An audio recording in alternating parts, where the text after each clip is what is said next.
সমস্ত সাহাবেরা কান্দে, চোখের পানি মুছে আর বলে, আল্লাহ তোমার কোরআন দিয়ে যখন রাষ্ট্র চলবে, এমন ভালো মানুষকে মুসলমান নেতা হিসাবে দেখতে পাবে। কোরআন দিয়ে যদি বাংলাদেশ চলে কেমন নেতা হবে, আর এখন কেমন নেতা পাইছি এটা কার কাছে গিয়ে শুনবে? আল কোরআনের আলো সব জায়গায় আলো, সব সমস্যার সমাধান দিতে পারে আল কোরআন। আপনার বলেন তো, ভালো নেতার গল্প কোরআনে আছে না নাই? জোরে আছে না নাই? একটু মনোযোগ দিয়ে শোনেন। সেই হযরত ওমর আল্লাহর কোরআনকে রাষ্ট্র চালানোর কারণে মানুষের চরিত্রটা কেমন হয়েছে, কোরআনকে যখন বাংলাদেশ চলবে তখন বাংলাদেশের চিত্রটা কেমন হবে। যুবকেরা, আজকে তোমরা নামাজ না পড়াও মুসলমান হয়েছ, বর্তমান প্রধানমন্ত্রী শুধুমাত্র নামাজের জন্য 564টা মডেল মসজিদ বানাচ্ছে। আপনারা বলেন তো, মডেল মসজিদ বানানোর কারণ কি? আরো জোরে কোন কি কারণ? নামাজের জন্য এতগুলো মসজিদ বানালো, কিন্তু মসজিদে সুন্দর মসজিদ গো, কিন্তু মুসল্লি নাই। আমার এলাকার কিছু লোক 201 গম্বুজ মসজিদ দেখবার গেছিল, ওইটা টাঙ্গাইলের মধ্যে, টাঙ্গাইলে, হ্যাঁ টাঙ্গাইলে, গোপালনগর থানায়। তো দেখে বলতে, হুজুর আপনি দেখছেন? হায় রে, আরে কি রে, ওই 201 গম্বুজ হুজুর। আমি বললাম, মসজিদ দেখছি হুজুর। তো কোন সময় গেছিলি? দুপুরবেলা, জোহরের নামাজ। আর সালাম করতে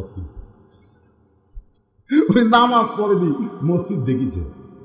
তো বর্তমান সরকার যদি নামাজের বিল না পাস করে মসজিদ বানায়, তাহলে যুবকেরা মসজিদ দেখবি কিন্তু ভিতরে ঢুকবি না।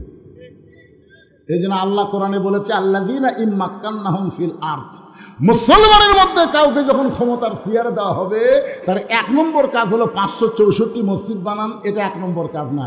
1 নম্বর কাজ পদ্মা সেতু নির্মাণ করা না। 1 নম্বর কাজ বাল্য বিয়ে বন্ধ করা না। 1 নম্বর কাজ মাদক মুক্ত সমাজ করা না। 1 নম্বর কাজ হলো আকামুস সালাত, নামাজ কায়েম করা। জোরে কোন কথা ঠিক কিনা?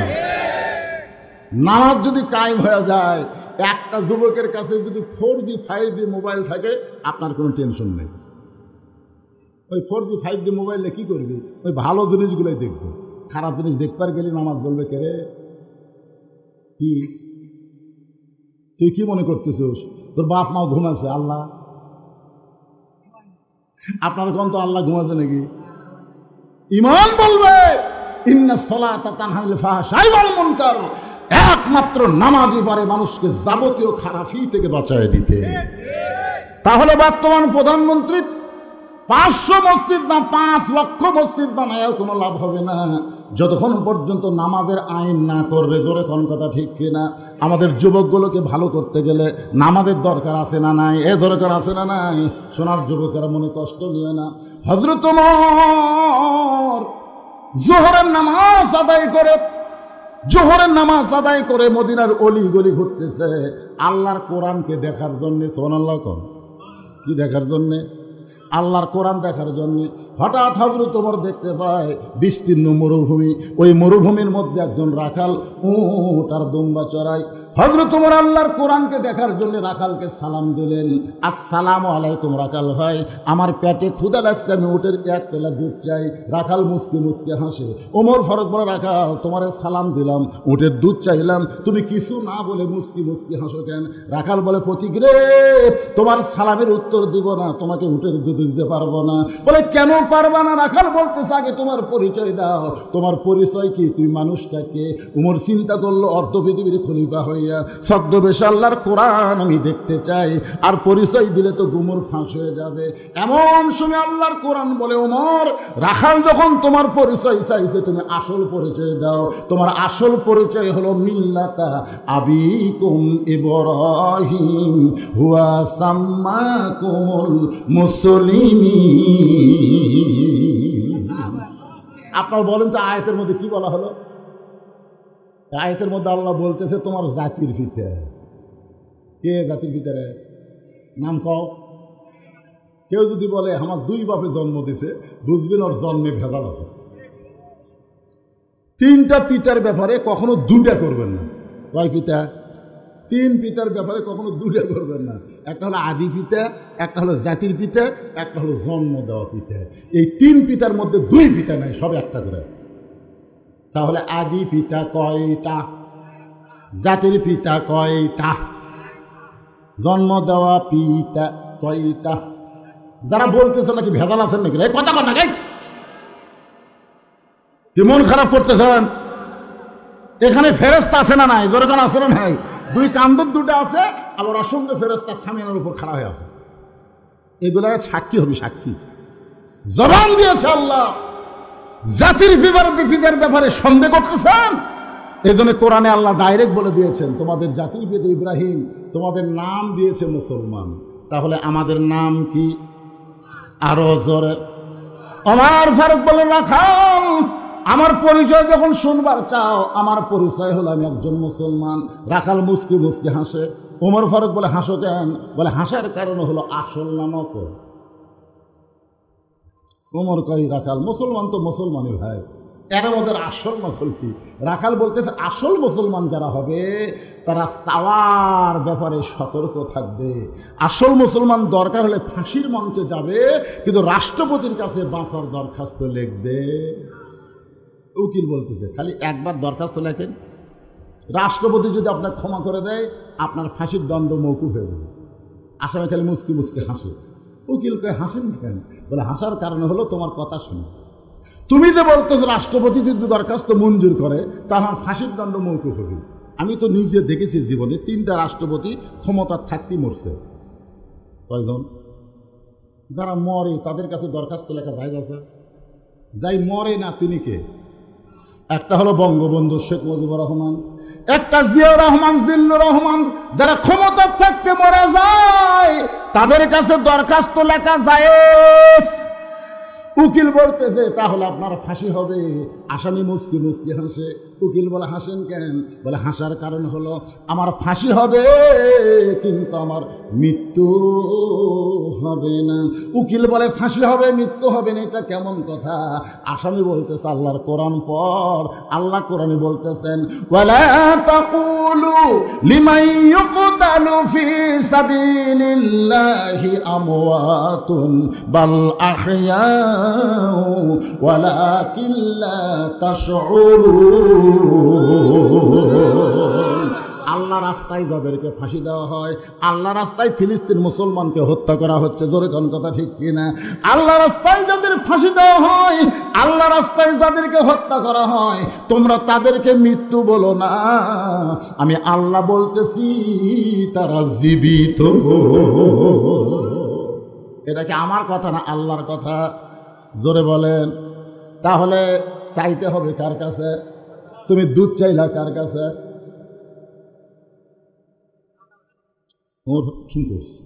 ওমর ফারুক চমকে উঠছে, আল্লাহ তোমার কোরআন যখন চালু থাকবে, উমর যদি চাওয়ার ব্যাপারে ভুল করে, রাখাল পর্যন্ত সেই ভুলটা ধরতে পারবে। আপনার বলেন তো, বাংলাদেশের কোন জায়গায় কোরআন চালু আছে? আছে আছে আছে, মসজিদের মধ্যে যাই দেখবেন চালু আছে। আমি নিজের চোখে দেখছি ভাই। আওয়ামী লীগ 4 আঙ্গুল সামনে গেছে, জামাতে ইসলাম টান দিয়ে বলতেছিল, আইনো টান কি রে, তুই কাতার চিনিস না?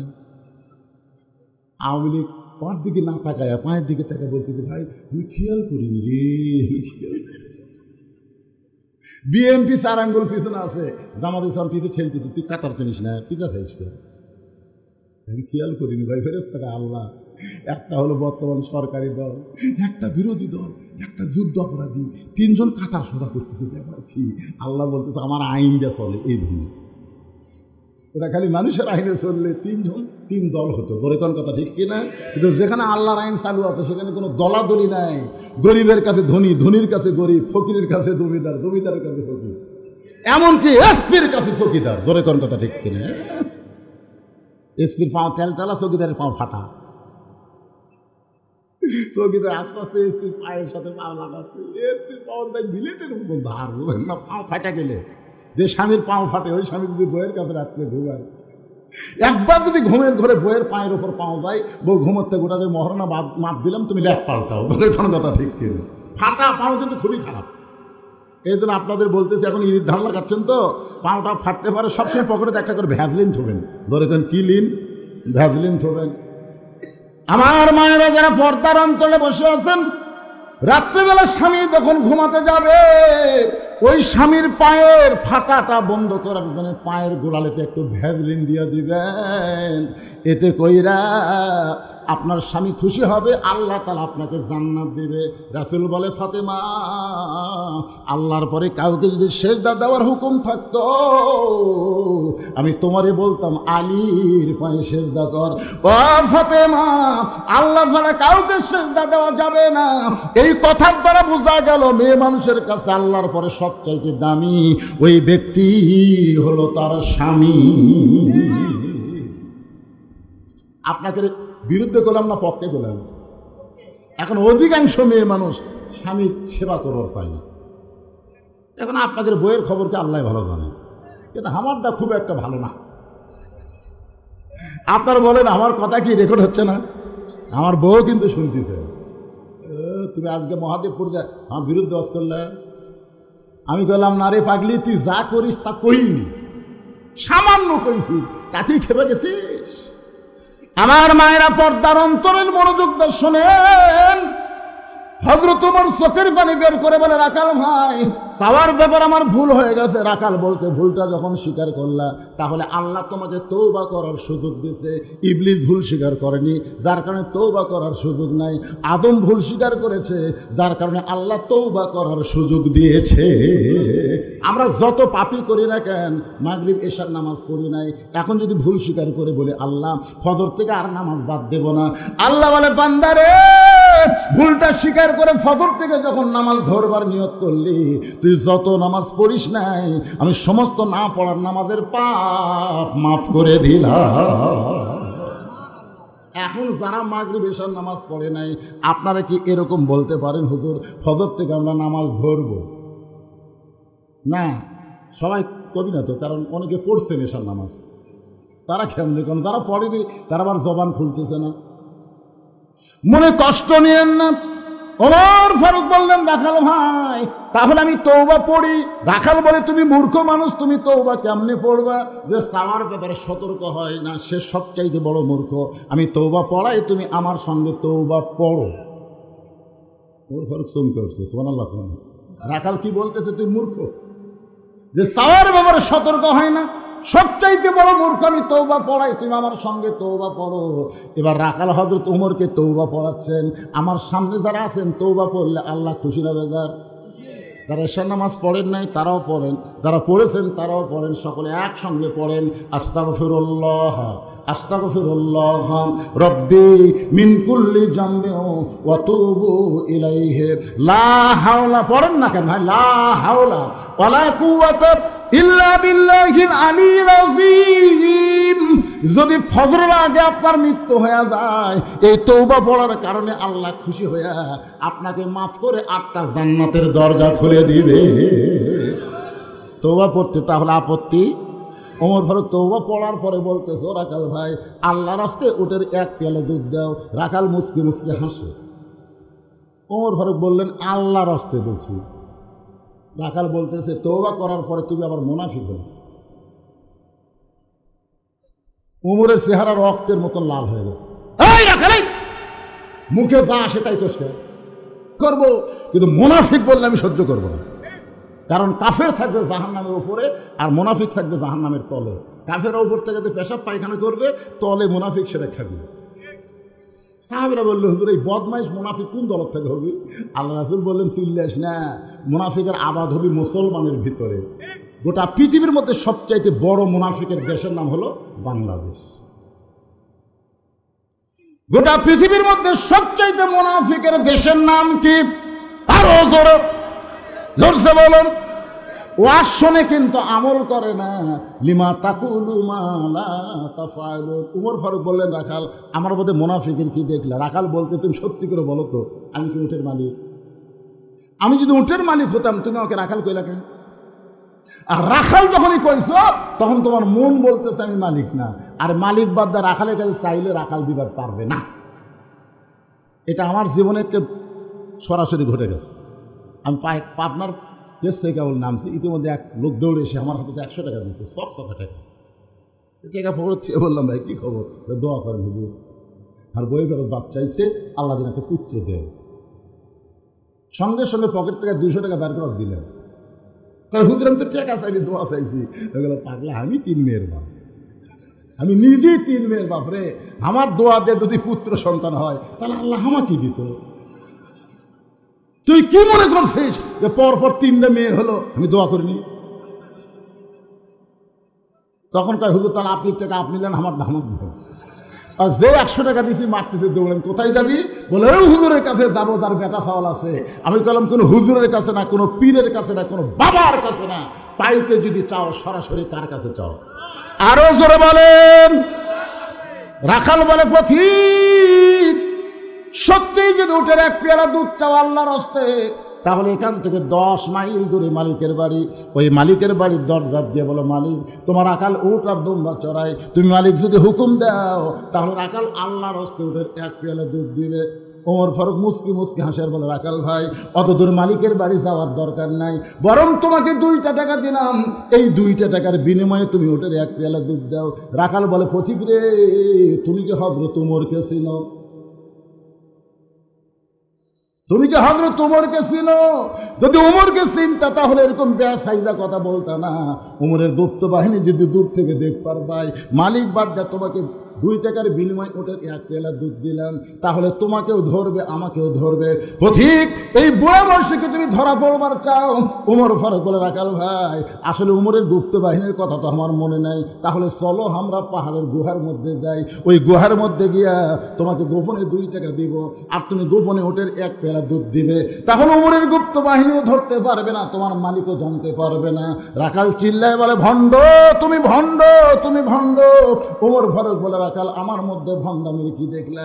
রাখাল বলে, পথিক রে উমরের গুপ্ত বাহিনী দেখতে পায় না, আমার মালিক জানতে পায় না, কিন্তু গোপনে দেওয়া না করলে রাখালের আল্লাহ সবকিছু দেখতে পায়।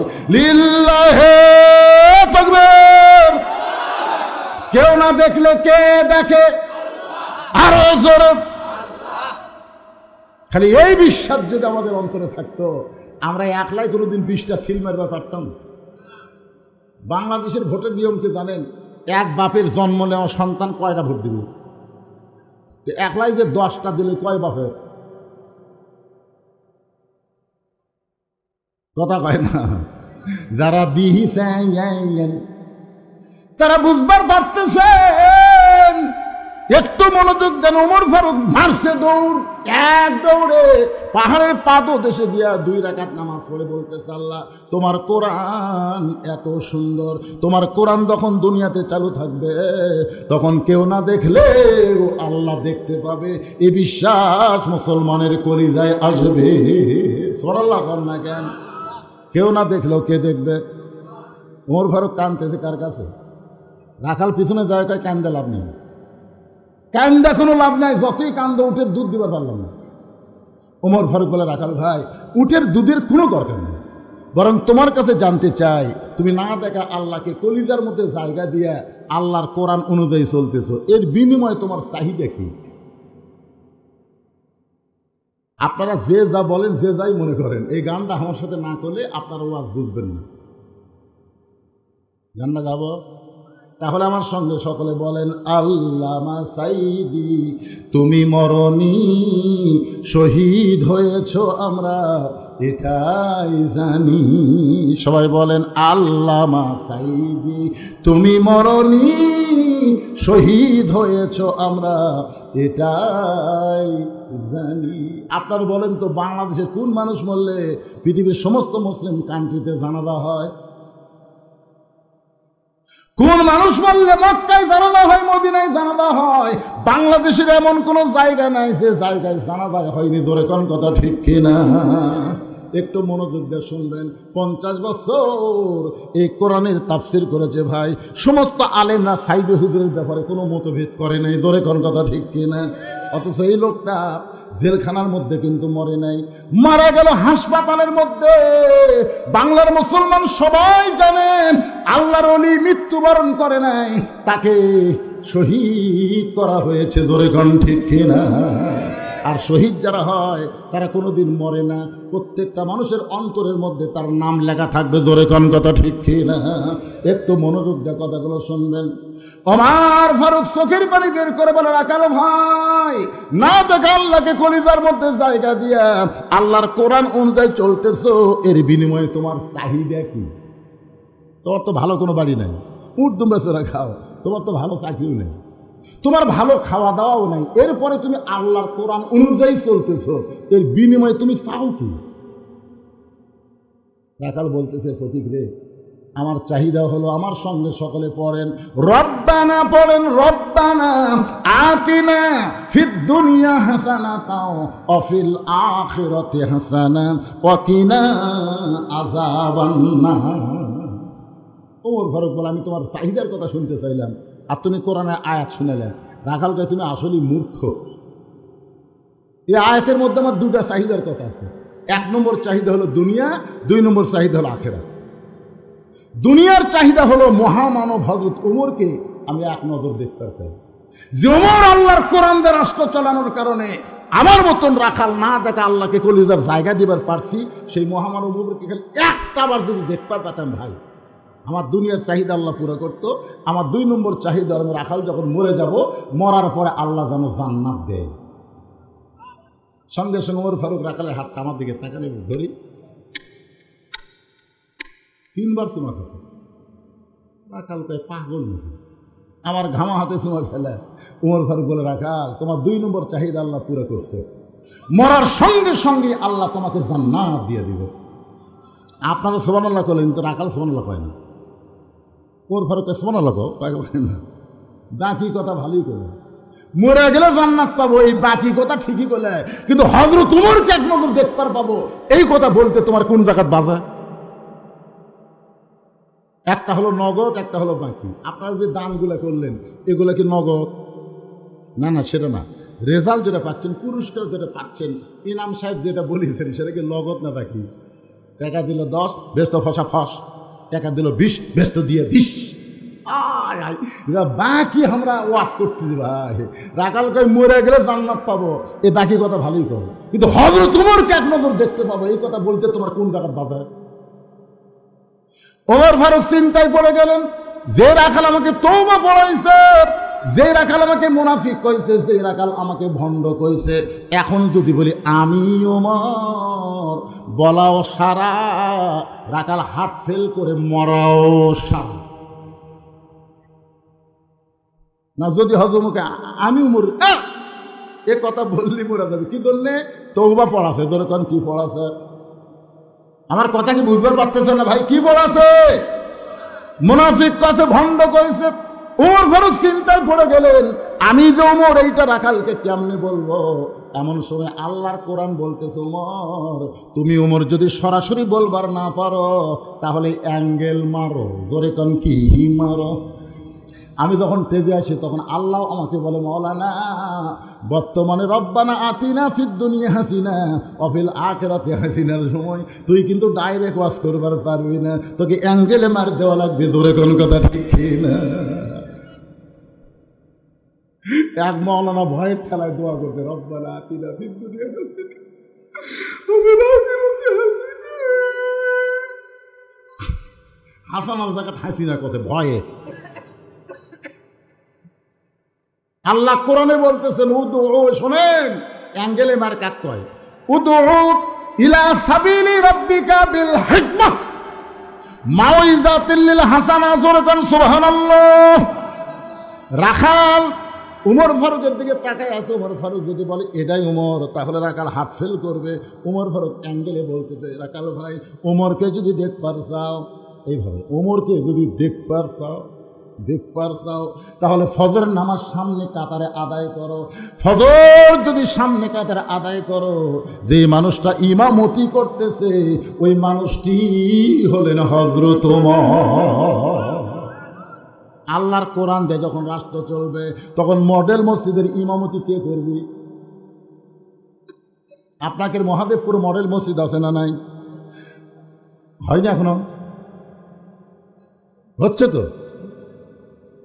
ও বদল কাছে হয়েছে, এখন চিন্তা করেন, আল্লাহর কোরআনটা যখন বাংলাদেশ চলবে, প্রত্যেকটা মডেল মসজিদের ইমামতি করা লাগবে উপজেলা চেয়ারম্যানকে। ধরে কোন কি চেয়ারম্যান? সামনে উপজেলা নির্বাচন আছে না নাই? নির্বাচনে যখন ভোট চাবে তখন আপনি বলবেন আপনি কোন মসজিদের ইমাম। আমি তো না তো আমরা ভোট দিবার, ভোটের আগে মাইয়া মাহি যুবকেরা বুঝতেছে বোরকা পড়ছে। তোরে কর কি পড়ছে? ওমর ফারুক বলে, রাখাল সত্যি যদি ওমরকে দেখতে চাও তাহলে ফজরের নামাজ সামনে কাতার আদায় করা লাগবে। রাখাল ছোট বাচ্চার মতন কান্দে। ওমর ফারুক বলে, রাখাল এতক্ষণ হাসলে এখন আবার কান্দো কেন? বলে, কান্দার কারণ হলো বারান্দায় নামাজ পড়ি, মসজিদের ভিতরে ঢোকার সাহস পাই না। মসজিদের মধ্যে দামি দামি সাহাবি, ওই দামি দামি সাহাবির মধ্যে আমি রাখাল কেমনে যাই?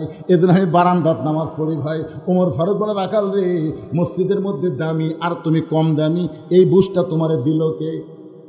মসজিদের মধ্যে দামি তুমি কম দামি, এইটা তোমারে বুঝাইলো কে? আল্লাহর কোরআনের আইন হলো ইন্না আকরামাকুম ইনদাল্লাহি আতকাকুম। ওই ব্যক্তি সবচাইতে দামি হয় যার কলিজার ভিতরে আল্লাহর বেশি ভয়। আপনারা কি মনে করতেছেন আমি সিয়ারত বসে ওয়াজ করতেছি আমি দামি? আমার মতন বহু বক্তার অবস্থা খারাপ। বর্তমানে হিসাব করে দেখলাম বাংলাদেশের অধিকাংশ বক্তারাই জাহান্নামী হবে। আমি হিসাব করে দিচ্ছি। কি বুঝতেছি? আমি চিন্তা করলাম কে রে ওয়াজ দিয়ে জান্নাতে যাওয়া যাবে? বারবার আমার ভিতর থেকে বলতেছে নোটে লাও। আমি চিন্তা করলাম আমার যে 3টা মেয়ের বাপ হয়েছে, আমি 3 মেয়ের বাপ হলে জান্নাতে যাওয়া যাবে? তখন বলতেছে ভালো জায়গা দিয়ে দেওয়া লাগবে। এখন তো হিসাব করে হুজুর দাবাই বলে কি ঠিক আছে? অনিমান বলতেছে নট এলাউড। আমি চিন্তা করলাম জান্নাতে কিভাবে যায়? তখন আপনারা যে ওয়াজ করে টাকা দেন, সেই টাকা দিয়ে যারা আমার দাওয়াত দিছে নিজের চোখে দেখাইছে আমি 200 শতক জায়গার উপরে। কয় শতক? 200 শতক। আবার সেদিন কিনলাম 35 শতক। এই 235 শতক জায়গার উপরে মসজিদ, মাদ্রাসা, ইয়াতিমখানা নির্মাণ করছে। আপনার যে টাকা দেন না সেই টাকা দিয়ে, পৃথিবীর কারো কাছ থেকে 1 টাকা দান সদকা নেওয়া হয়নি। এই টাকা দিয়ে মসজিদ মাদ্রাসা নির্মাণ করার পরে আমার ইমান আমাকে বলতেছে জান্নাত যাবার না পারলেও বারান্দার তোর জায়গা হবে। যদি আল্লাহ রহমত করে তাহলে ভিতরে ঢোকার চান্স হবে। কি বুঝতেছেন? আপনারা নিচে বসে আছেন দেখে আপনারা কম দামি। নিচে দেখবেন মুদির দোকানে গেলে সবচাইতে ওজনের পাথর কিন্তু নিচেই থাকে। 1 কেজি থাকে না? নিচে থাকে না? তার উপর 500, তার উপর 200, তার উপর 100, তারপর 20। উপর যেটা এটা ওজন কোন 20। আর আপনারা হলেন 1 কেজি, আমি হলাম 20 গ্রাম। ভাই টাকা যখন আপনারা সাধারণত বলেন নিচে 1000 টাকা থাকে না? তার উপরে 500, তার উপরে 200, তার উপরে 100, তার উপরে 50, তার উপরে 20, তার উপরে আস্তে আস্তে 5 টাকা। যত উপরে যাবেন ততই দাম কমবে। ইল্লা সভাপতি তাই বলে আপনি আমার ওস্তাদ মনে আছে আমার কথা? জামিলের ছাত্র ছিলাম, আপনার পিছনে 5 ওয়াক্ত নামাজ পড়তাম। আমার সেই হুজুর গেটে বসে আছে, আমার ভিতরে একটা আলাদা ফয় যাচ্ছে। বুঝলেন কি মন খারাপ করতেছে?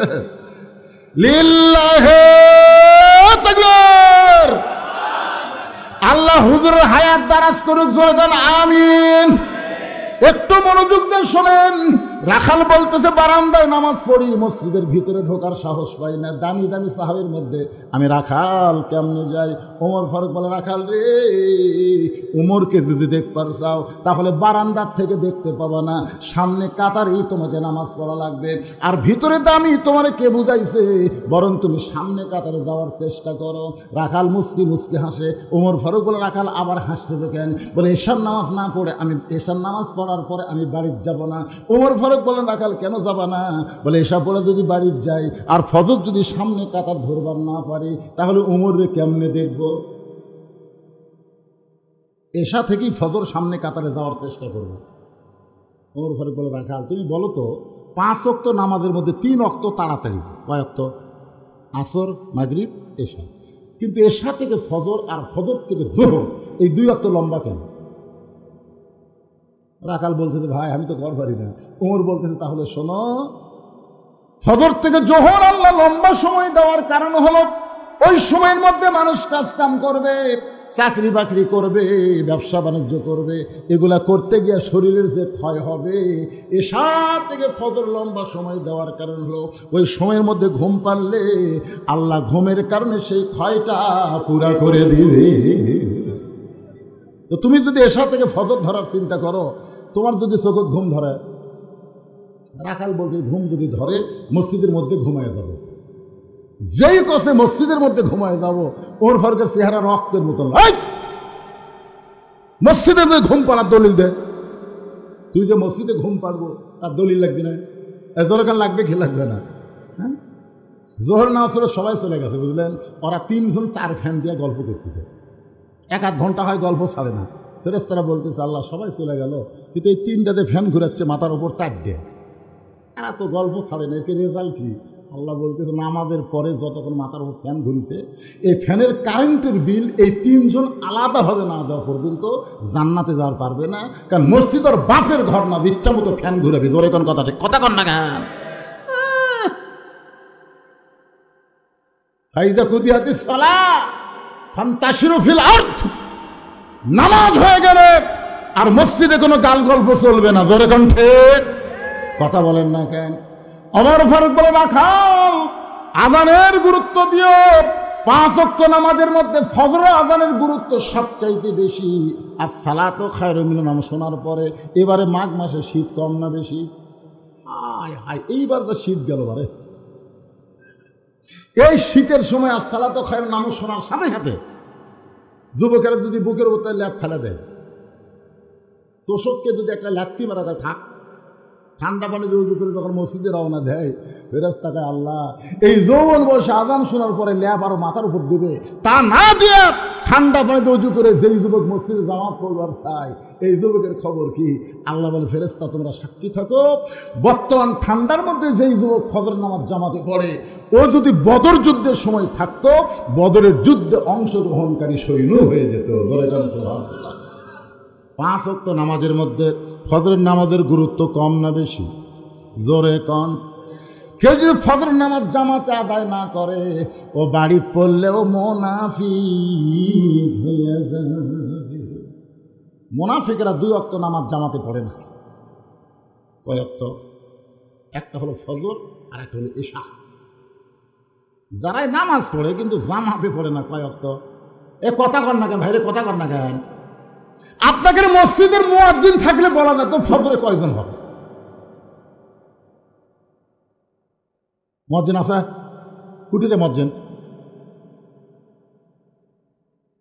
মুয়াজ্জিনের ঠেকা পড়ছে। একটু মনোযোগ দিয়ে শুনবেন। এতদিন রাখাল নামাজ পড়েছে বারান্দায়, আজকে নামাজ পড়বে সামনে কাতারে। জোরে কোন কোন কাতারে? এখন মসজিদের মধ্যে রাখাল ঢুকতেছে, ঢোকার সময় মুখ বন্ধ করে ঢোকা যাবে না। আপনি যখন মসজিদে ঢুকবেন জবান খুলে একটা দোয়া পড়া লাগে। সেই দোয়াটাকে আপনারা জানেন? কি দোয়া? আপনি বলেন, আপনি জানেন না? আল্লাহুম্মা আফতাহ লি বলেন, আল্লাহুম্মা আফতাহ লি আবওয়াবা রহমাতিক। এই দোয়াটার বাংলা যদি আপনি জানতেন, মসজিদের মধ্যে যতটুকু সময় থাকবেন আপনি ঘড়ি দেখতেন না। বাংলাদেশের মানুষ সময়ের দাম দেয় কোন জায়গায়? 5 মিনিট পরে আসরের নামাজ হবে, ওই 5 মিনিটের মধ্যে 4 বার ঘড়ি দেখছে।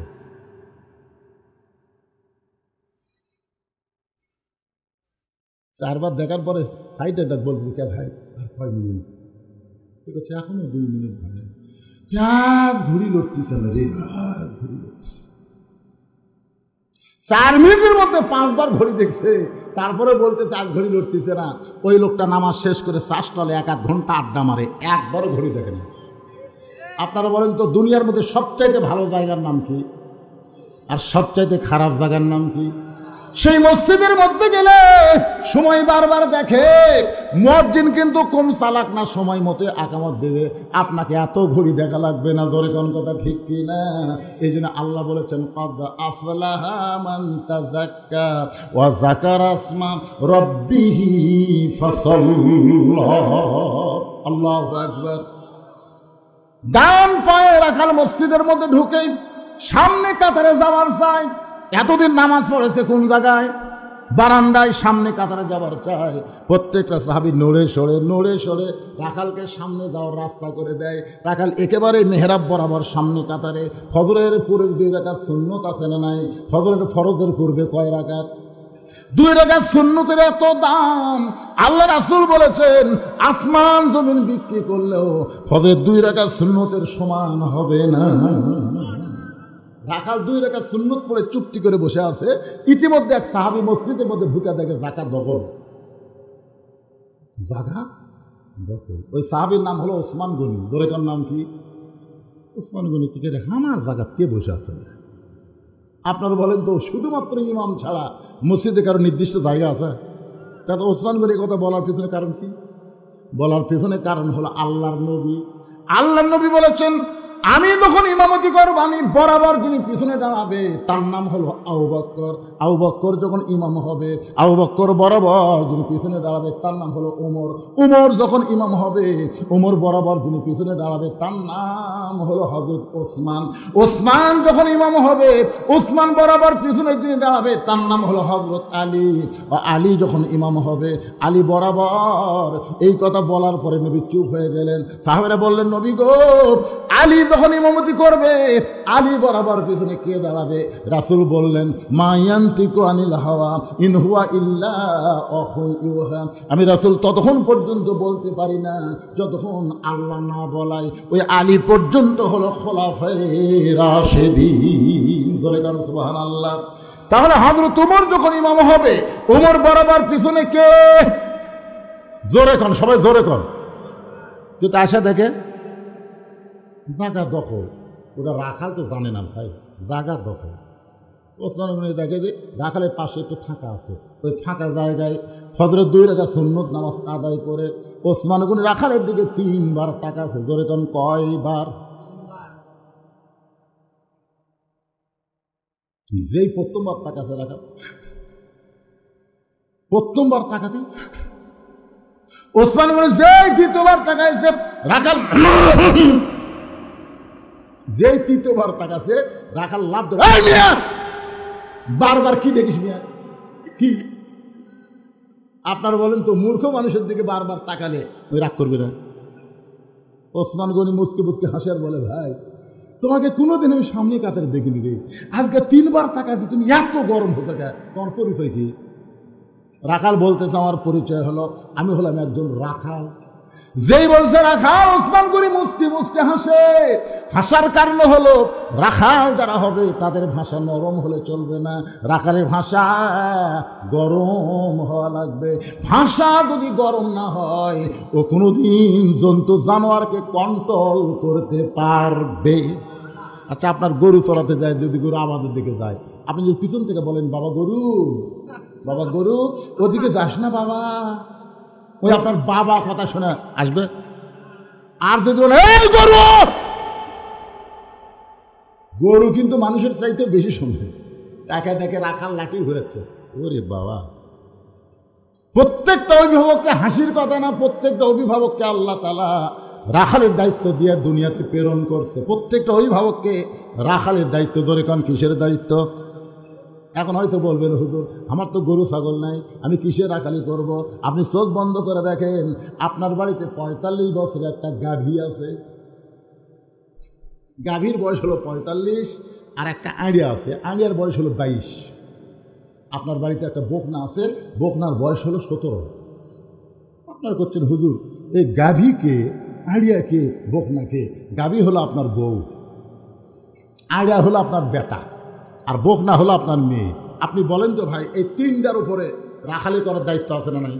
কতক্ষণ আছে না নাই? আল্লাহ কেন বললেন, কু আনফুসাকুম ওয়া আহলিকুম নার? জাহান্নামের আগুন থেকে বাঁচতে গেলে একলা বাঁচলে হবে না, তোমার আহাল পরিবারকে বাঁচার লাগবে। আপনার রাত 3টা পর্যন্ত আর্জেন্টিনার খেলা দেখে আর সালাতো খায়রুনের নাম শোনার সাথে সাথে ল্যাফের মধ্যে ঢুকে যায়, এরকম বেটা আছে না নাই? আপনি মসজিদে আসার সময় জানলাতে তাকায় দেখেন, কে রে, পাও নেই মাথাও নেই, বেটা গেল কোথায়? 3টা পর্যন্ত খেলা দেখছে, হই হই করছে, মেসি মেসি মেসি মেসি জিকির করছে, আর আজানের সময় কুটি গেল। মানে আজান শুনবি না দেখে ল্যাব মাথার উপর দিচ্ছে, পাও বার হবি দেখে টাইনা বুকের কাছে থেকে বাপ আস্তে আস্তে ঘরের মধ্যে গেছে, যে কেবল কম্বল টান দিছে, টান দিয়ে বলছে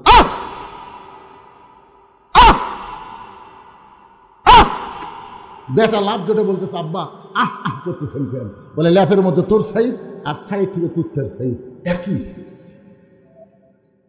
তুই আমার বেটা হয়ে আজান শোনার মধ্যে, আজান শোনার পরে ল্যাপের মধ্যে ঘুম পাড়বি, আর আমি মসজিদের যাবো সেই বাপ আমি না রে। ওঠ ওঠ। আল্লাহ নবী বলেছেন 7 বছর থেকে তালিম দেওয়া লাগে। কয় বছর? আর 10 বছর থেকে জোর করে ধর। ওঠ, ল্যাপ গরম করতেছে, নামাজের আজান দিতে হুঁশ পাইস না। ওঠ, জোর করে মসজিদে নিয়ে গেছে। উজু কর, শয়তান উজু কর, সুন্নত পড়, দূরে শুনো আমার কাছে। বাপের কাছে বেটা নিয়ে কাতার সোজা করতেছে, ফেরেশতাকে আল্লাহ বাপ বেটা রেজাল্ট কি? আল্লাহ বলতেছে 2 ধনী জান্নাতি। আপনি 17 বছরের বোক না, আপনার মেয়ের দিকে আপনি তাকে দেখেন তো, ওই যে ফাতেমা না পরিমণি? এই রাইগার লোকের আপনি বলেন, আপনার মেয়ের দিকে আপনি তাকাই দেখেন তো, ওই কি ফাতেমা হচ্ছে না পরিমণি হচ্ছে? বাবা হিসাবে আপনার দেখার দরকার আছে না নাই? দরকার আছে না নাই? ফাতেমাকে ও মায়েরা বোনেরা শোনেন, গভীর রাত্রে হযরত আলীকে বুকের মধ্যে নিয়ে কাঁদতেছে। আলী বলে ফাতেমা কান্দার কারণ? বলে আল্লাহ আমার দোয়া কবুল করছে। আলী বলে বিবি রে, আল্লাহ দোয়া কবুল করলে কেউ কান্দে নাকি?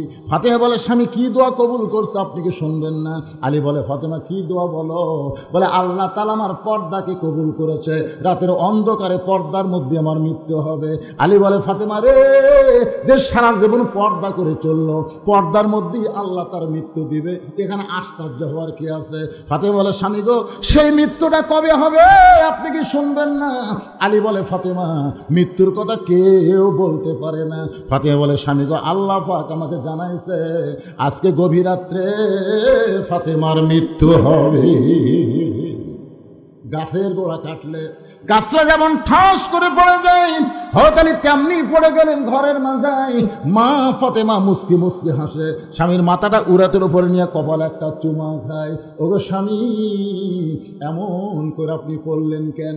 আপনি কি জানেন না এই দুনিয়া থাকার জায়গা না, আসলে যাইতে হবে? আপনার যারা আমার সামনে বসে আর শুনতেছেন, বলেন তো দুনিয়া কি থাকার জায়গা?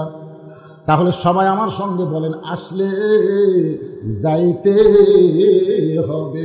আমি চলে যাব, যাওয়ার পরে আমার 3টা চাওয়া আপনার পুরা করা লাগবে। আলী কান্দের বলে ফাতেমা দুনিয়াতে গরিব ছিলাম বলে তুমি কিছুই চাইলা না, মরার পরে তুমি কি চাইবা ফাতেমা? বলে 1 নম্বর চাওয়া হলো রাতের অন্ধকারেই আমাকে কবর দেওয়া লাগবে। 2 নম্বর চাওয়া হলো আমার জানাজার কোনো ব্যবস্থা করবেন না। 3 নম্বর চাওয়া হলো আমার লাশটা খাটনিতে তুলবেন না, কারণ খাটনি কান্দে নেওয়ার 4 জন মানুষ আমার নাই। আমার দেহের ওজন দুনিয়ার কোনো মানুষ বুঝুক, এইটা ফাতেমা কোনোদিন কল্পনা করেনি। আপনি শুধু আমার কান্দে করে নিয়ে জান্নাতুল বাকির পূর্ব কোণায় সবুজ রঙের একটা বাতি জ্বলবে, ওই বাতি বরাবর আমাকে দাফন করবেন। আলী কান্দে করে নিয়ে জান্নাতুল বাকির পূর্ব কোণায় ফাতেমারে দাফন করার পরে আল্লাহর কাছে বলতেছে আল্লাহ আমার ফাতেমাকে তুমি কবুল করে নাও। দোয়া করার পরে তাকায় দেখে সামনে কয়েকটা পুরাতন কবর দেখা যায়। এইমাত্র ফাতেমার কবর দিল, সেই নতুন কবর গেল কোন জায়গায়? পুরাতনের মধ্যে নতুন খোঁজে, কিন্তু আলী আর ফাতেমার কবর পায় না। খুঁজতে খুঁজতে কান্দার বলে আল্লাহ আমার ফাতেমার কবর কোন জায়গায়? আমি নিজের হাতে দাফন করলাম, সেই কবর আর কেন চোখে পড়ে না? আল্লাহ বলে আলী রে, ফাতেমা পর্দানিশী, আমি আল্লাহ জোহরা ডিগ্রি দিয়া ফাতেমার কবরটাকে কিয়ামত পর্যন্ত পর্দা করে দিয়েছি। তাহলে আপনার মেয়ে কি বানাবেন? ফাতেমা না পরিমণি? পরিমণি বোঝেন? আমার যুবকেরা বুঝতেছে বাংলাদেশের একটা নায়িকা লুঙ্গি পরা ড্যান্স দেয়, ধরে কান কি পরে সেই নায়িকা আগে কিন্তু সর্বপ্রথম ক্ষমতা বলছে আমার পেটত বাচ্চা আছে, আগে বাচ্চার খবর দেয়, তারপরে হলুদ দেয়, তারপরে বিয়ে হয়। আপনার মেয়ে কোন পর্যায়ে আছে আপনি একটু তাকায় দেখেন তো।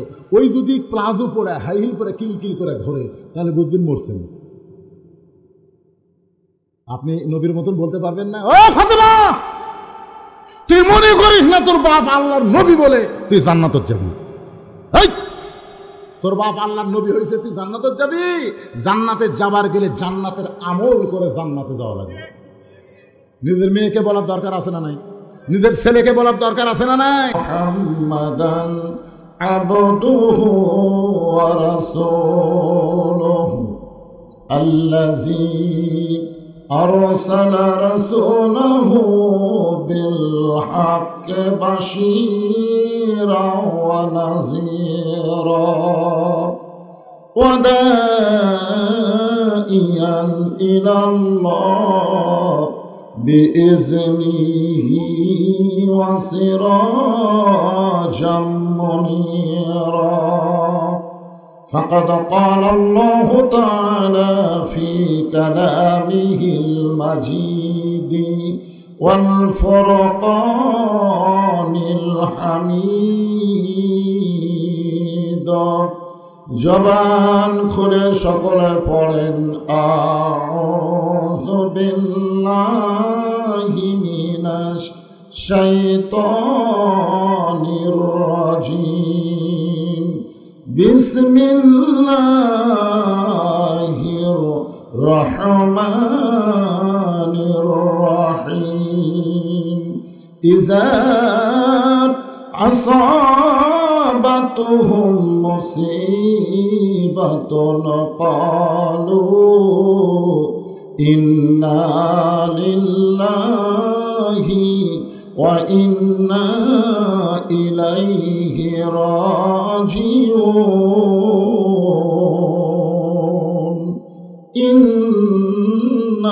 ইন্নাল্লাহা ওয়া মালাইকাতাহু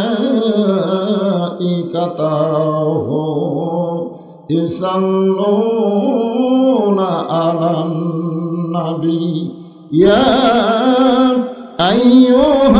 আইয়ুহাল্লাযীনা আমানু সাল্লু আলাইহি ওয়া সাল্লিমু তাসলিমা। আল্লাহুম্মা সাল্লি আলা মুহাম্মাদ ওয়া আলা আলি মুহাম্মাদ কামা সাল্লাইতা আলা ইব্রাহিম ওয়া আলা আলি ইব্রাহিম ইন্নাকা হামিদুম মাজিদ। আল্লাহুম্মা বারিক আলা মুহাম্মাদ ওয়া আলা আলি মুহাম্মাদ কামা বারাকতা আলা ইব্রাহিম ওয়া আলা আলি ইব্রাহিম ইন্নাকা হামিদুম মাজিদ। বালাগাল উলা বিকামালিহি কাশাফাদ দুজা বিজামালিহি হাসানাত জামিউ খিসালিহি সাল্লু আলাইহি ওয়া আলিহি। আল্লাহুম্মা আমিন। জান্নাতের বাগান থেকে জান্নাতি মানুষদেরকে নিয়ে আমি গুনাহগার তোমার রহমতের দরজায় দোখানা হাত তুলেছি আল্লাহ। হাসরের ময়দানে জাব্বার আর কাহার নামে রূপ নিয়া তুমি যখন বিচার শুরু করবে, তোমার সামনে দাঁড়ায়া সমস্ত নবীরা নাফসি নাফসি বলে কাঁদতে থাকবে। এমন কঠিন অবস্থা হাসরে হবে, সেদিন সমস্ত নবী তার উম্মতকে ভুলে যাবে, শুধু বলবে আল্লাহ আমার কি হবে, আমার কি হবে। একমাত্র দরদি নবী শাফাতের কান্ডারি ইয়া রব্বি হাবলি উম্মতি বলে সেজদায় পড়ে যাবে। সেই কঠিন মুসিবতের সময় আজকের এই মাহফিলকে ওসিলা করে আমাদের সবাইকে রাসূলের উম্মতের কাতারে আল্লাহ কবুল করে নিও। সুবহানা রাব্বিকা রাব্বিল ইজ্জাতি আম্মা ইয়াসিফুন ওয়া সালামুন আলাল মুরসালিন walhamdulillahi rabbil alamin la ilaha illallah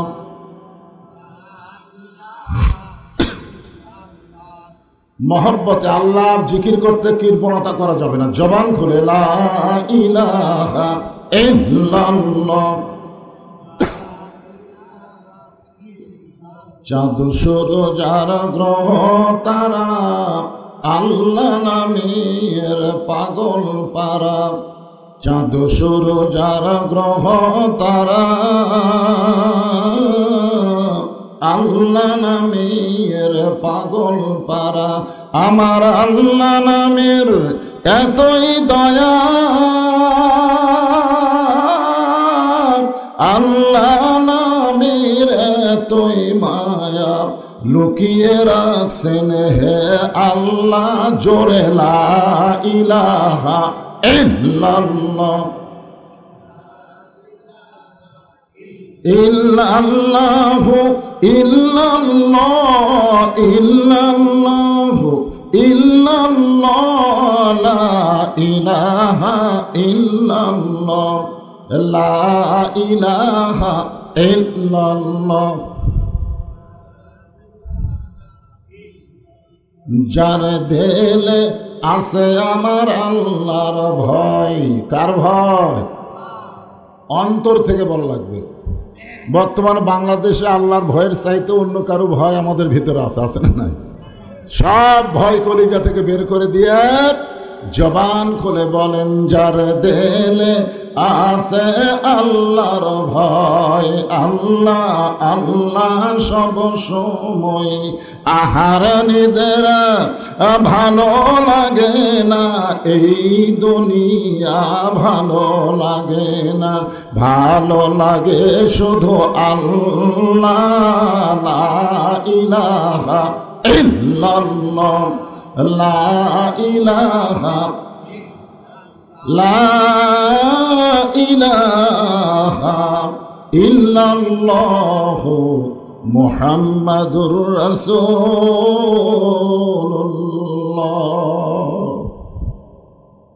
দুই একজন কইলেন সকলেই বলতে হবে সাল্লাল্লাহু আলাইহি ওয়াসাল্লাম রায়গা মদিনাতুল উলুম কওমি মাদ্রাসা ও এতিমখানার উদ্যোগে আজকের এই ওয়াজ মাহফিল আল্লাহ তাআলা যিনাকে সম্মানিত সভাপতির আসনে কবুল করেছেন আলহাজ হযরত মাওলানা শহীদুল ইসলাম সাহেব আজকের এই মাহফিলের সম্মানিত সভাপতিকে অন্তরের অন্তঃস্থল থেকে আমি শুভেচ্ছা জ্ঞাপন করছি আজকের এই মাহফিলের সম্মানিত ওলামায়ে কেরাম আপনাদের মাঝে মাঝে যে সমস্ত আলেম ওলামা বসে আছেন মঞ্চে আছেন মাগরিবের নামাজের পর থেকে এত রাত পর্যন্ত যিনারা কোরআন হাদিসের আলোকে অত্যন্ত গুরুত্বপূর্ণ আলোচনা করে শোনাইলেন বিশেষ করে আমার আগে আমার ভাতিজা হাফেজ কারি মৌলানা সালে আহমদ এনাম এত সুন্দর আলোচনা করেছে বিদায় নেওয়ার সময় একজন 3 আঙ্গুল দেখাচ্ছে তার মানে বোঝা গেল ওই 3টা প্রশ্নের উত্তর না দিলে নামতে দিবেন আসলে বক্তারা যখন ভালো ওয়াজ করে তখন শ্রোতারা সহজে ছাড়বার চায় না ঠিক কিনা বলেন কিন্তু আমি খেয়াল করে দেখলাম আমি স্টেজে আসার পরে আজকেই প্রথম যে প্রধান বক্তা আসার পরে বিশেষ করে বজলুর রশিদ মানে আমার তো মানুষ এত সিনে সরাসরি না দেখলেও মোবাইলে আমার ওয়াজ শোনেনি এমন শ্রোতা কেউ নাই জোরে কোন ঠিক কিনা তারপরও আমাকে বসে রাখা তার 3টা প্রশ্নের উত্তর আপনারা শুনবার চাচ্ছেন তার মানে বোঝা গেল আমি আইসা মনে হয় ভুল করছি নাকি হ্যাঁ তো বাস্তায় আর ভাস্তারে বললাম যে তুমি বলে দাও আমি বলে দেবো অসুবিধা নেই সব বক্তাই এগুলো বলতে পারে কি পারে না হ্যাঁ আলহামদুলিল্লাহ যে সমস্ত আল্লাহর বান্দারা আজকের এই জান্নাতের বাগানে বসে বসে কোরআন হাদিসের আলোচনা শুনতেছেন অনেকে আবার এই সাইডে দাঁড়ায়ও আছেন আপনারা সকলেই জানেন কিন্তু গোটা পৃথিবীর ভিতরে সবচাইতে ঘন বসতি দেশ হলো বাংলাদেশ। আয়তন অনুযায়ী মানুষের বসবাস বেশি, আমরা হলাম বাংলাদেশি, ঠিক না? এরপরও 12 লক্ষ রোহিঙ্গা মুসলমানকে জায়গা কিন্তু আমরাই দিছি। এত ঘন বসতি হওয়ার পরে রোহিঙ্গা মুসলমানকে যদি জায়গা দিতে পারি, তাহলে যারা দাঁড়ায় আছে এরা কি রোহিঙ্গা? এরা তো হামাকেরই ভাই। ওদের বসতে দেওয়ার জন্য একটু চেপে বসা দরকার আছে না নাই? আমি আপনাদের ওয়াজের শুরুতে অনুরোধ করেছি, ফাঁকা জায়গাটা একটু চেপে করে বসেন। আলহামদুলিল্লাহ, যারা বসে আছেন এবং দাঁড়িয়ে আছেন, আমি সকলকেই আমার অন্তরের অন্তঃস্থল থেকে শুভেচ্ছা জ্ঞাপন করছি। আমি নিজে দেখি নাই, তবে একজনের মুখে শুনলাম আপনাদের চাইতে মেয়ে মানুষেরা কম হয়নি।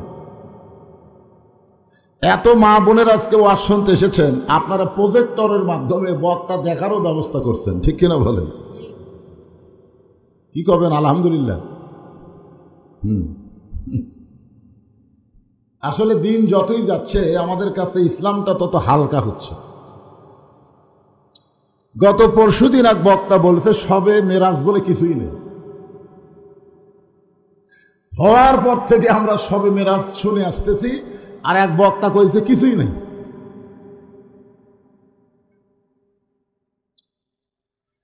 দিন দিন ইসলামটা আমাদের কাছে এত হালকা হচ্ছে। মেয়েরা দাবি করছে বক্তা না দেখলে আমরা আর শুনবো না। এখন আপনার ডিজিটাল পর্দা দিয়ে ওদেরকে প্রজেক্টরের মাধ্যমে দেখার ব্যবস্থা করে দিয়েছেন, মাশাআল্লাহ। তাও নাউজুবিল্লাহ। তাহলে না, আমার মতন কালো বক্তা মেয়ে মানুষ দেখলে কোনো সমস্যা নাই, কিন্তু ফর্সা বক্তা হলে বিপদ আছে। আমি এই ডিজিটাল পর্দা দেবেন আপনারা, এই কারণে কিন্তু কালো মানুষ কালো পোশাক করি, যে পর্দার মধ্যে আমার যেন ভূতের মতন দেখায়। আপনার বলেন তো, রাস্তা দিয়ে কোনো মেয়ে মানুষ যদি কালো বোরকা পরে যায়, কোনো মরদ মানুষ তার দিকে তাকায়? মানুষ না পেট গিরে। তো বক্তারাও যদি কালো বক্তা আবার কালো পোশাক পরে, মেয়েরা কিন্তু শুনবে, বক্তার দিকে খুব একটা তাকাবে না। এই হিসাবে অসুবিধা নেই। যে সমস্ত মায়েরা পর্দার অন্তরালে বসে আলোচনা শুনতেছেন, আমি তাদেরকেও শ্রদ্ধা জ্ঞাপন করে এই মুহূর্তে জানতে চাচ্ছি আপনারা সকলে কেমন আছেন? আলহামদুলিল্লাহ রব্বিল আলামিন। যে আল্লাহ শারীরিক সুস্থতা দান করে মানসিক প্রশান্তি লাভের জন্য আজকের এই কোরআন কারিমের মাহফিলে কবুল করলেন, আমরা সে আল্লাহর উপর খুশি না বেজার? তাহলে জবান খুলে সমস্বরে সকলে বলবো, রব্বানা লাকাল হামদ হামদান কাসীরান তাইয়িবান মুবারাকান ফীহি। আমরা প্রশংসা করলাম কার? কেন? এমনি এমনি না, কমপক্ষে 3টা বিশাল কারণ আছে। 3টা, ধরে কোন কয়টা? 1 নম্বর কারণ হলো আমরা জন্মগতভাবে মুসলমানের ঘরে জন্ম নিয়েছি। যদি আল্লাহ আমাদেরকে হিন্দুর ঘরে পাঠাতো, মনে করেন, তাহলে আমাদের অবস্থা কি হতো? আমরা কি আল্লাহ পাইতাম না ভগবান পাইতাম? আপনারা বলতো ভগবান কি? হ্যাঁ, এই ভগবানের লোকেরা বাবরি মসজিদ ভাঙ্গা ওইখানে রাম মন্দির বানাচ্ছে। জোরে কোন কথা ঠিক কিনা? মুসলমানের কলিজার মধ্যে হাত দিয়েছে। বাংলাদেশের মুসলমান নামাজ না পড়লেও মসজিদকে জীবনের চাইতে বেশি ভালোবাসে। বিশ্বাস যদি না করেন, আপনাদের গ্রামের মসজিদ যদি কি হিন্দুরা ভাঙবার আসে, আপনারা বলেন তো কোনো বেনামাজি খাড়া হয়ে থাকবে? বলে জীবন দেবরে নামাজ না হয় না পড়ি।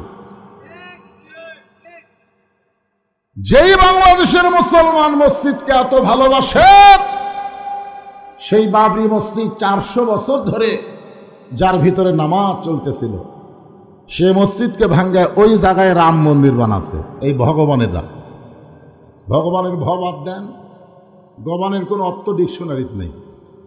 গবানের গ বাদ দেন, গ মানে বান, বান মানে বন্যা, দুনিয়ার কোনো মানুষ চায় না। বা বাদ দেন, নো মানে নেই, ভগবান নেই। ওরা 7-8 দিন পর্যন্ত পূজা করে, দশমীর দিন যখন লাত্তা লাত্তা পানির মধ্যে ডুবাই, তখন আমি এক হিন্দুরে কইলাম, কে রে ভাই এত সম্মান করলে, হ্যাঁ এত ভালোবাসা দিলা, খাবার দিলা, এ করলে সে করলে, আজকে আবার লাত্তাও কে? আমাকে ধর্ম এইরকমই হুজুর, যাক সম্মান করি তাকে আবার লাত্তে। এই ধর্মের মধ্যে আল্লাহ আমাকে না পাঠাইয়া সরাসরি মুসলমানের ঘরে কবুল করেছেন, খুশি না বেজার? আল্লাহ ইচ্ছা করলে ইহুদির ঘরে পাঠাবার পারতেন, আল্লাহ ইচ্ছা করলে খ্রিস্টানদের ঘরে পাঠাবার পারতেন, বৌদ্ধের ঘরে পাঠাবার পারতেন, কিন্তু ওই সকল ঘরে না পাঠায়া সরাসরি আল্লাহ আমাদেরকে ইসলামের মধ্যে কবুল করেছে। আপনারা বলেন তো ধর্মের মালিককে? আরো জোরে। সে আল্লাহ কি কইছেন?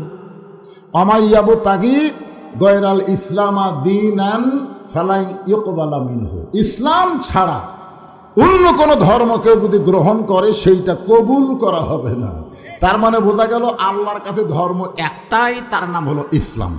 বাদ বাকি যত ধর্ম আছে এগুলো সব ভুয়া। যেই বলবো কি আপনারা বলবেন ভুয়া ভুয়া। ভুয়া বলতে পারবেন না? জোরে বলেন কি? আরো জোরে, জোরসে বলেন। এখন বর্তমানে ভুয়া ভুয়া একটা স্লোগান আছে না?